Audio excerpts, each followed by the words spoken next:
السلام ورحمة الله.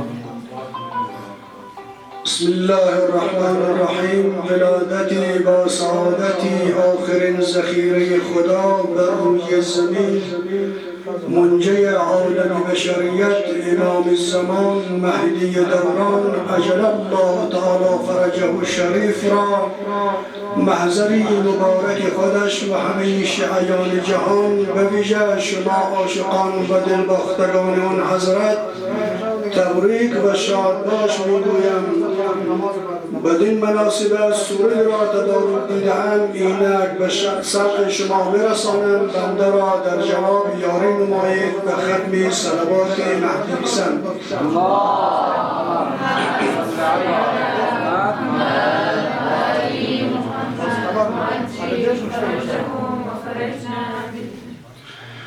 رخ الجنت قدش تو با لبش کوثر دلش دریا. رخ الجنت قدش تو با لبش کوثر دلش دریا. بخوان با من که یار آمد، به باغ دل بهار آمد، به ملک جان قرار آمد، گل نرگس به بار آمد. بخوان با من که یار آمد، به باغ دل بهار آمد، به ملک جان قرار آمد، گل نرگس به بار آمد. چه خوش می‌تابی ای ماه تمامی نیمه شعبان، بتابه لحظه هایت را همه عمر جهان قربان. بتاب امشب بخوان با اختران تا صبح دم قرآن. بخوان با من که یار آمد، به باغ دل بهار آمد، به ملک جان قرار آمد، گل نرگس به بار آمد. گل نرگس که از عطرش جهان شد جنت الاعلی. گل نرگس که خلقت تا ابد مستند و از بویش. گل نرگس که جان ها رو نمایی دیدنی رویش.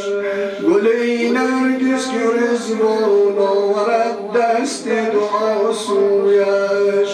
بخوان با من که یار آمد، به باغ دل بهار آمد، به ملک جان قرار آمد، گل نرگس به بار آمد.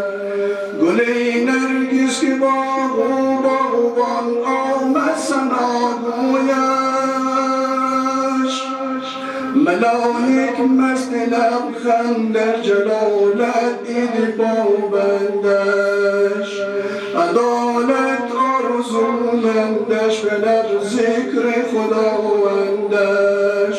رخ جنت قدش تو با لبش کوثر دلش دریا.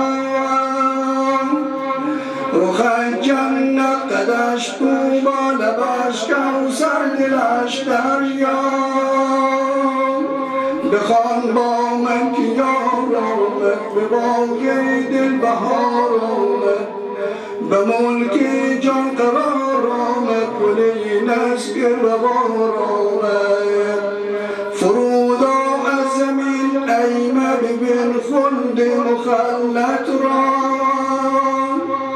در این خلد نخلد جلوه داداری سرمد را.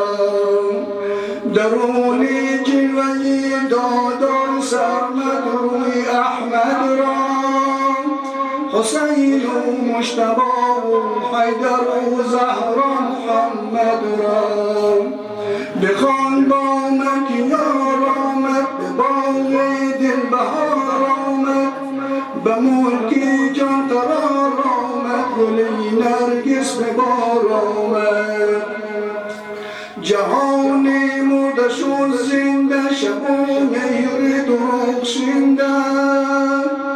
به تاب ایمای تابین دبیرن بر سامرا خنده کتاب آفتابی فاطمه این شب سامر را مسیحش چرخ چارم خنده زد بر مای رخسارش بخوان با من که یار آمد به باغی دل بهار آمد به ملک جان قرار آمد گل نرگس به بار آمد کلیم از دور سینا دیده بود شوده به دیدارش سزد گر با خلاف ایجاد سمد یوسف خریدارش تمام آرزوی اطرت است این حق نگهدارش سلامت بیقراری و سهر شب زندگاری و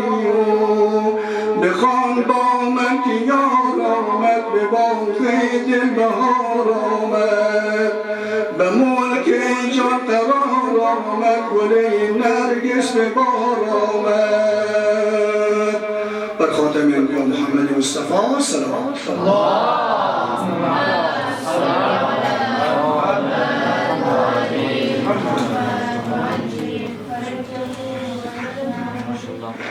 تقدیر و تشکر می‌کنیم از آقای افضلی بزرگوار که واقعا با اشعار زیبایشون همه ما شما رو به فجر رساندن. آقای افضلی واقعا یک مرد متدین، مرد مخلص اهل بیت واقعا. خدا متعال انشاءالله که در آینده نزدیک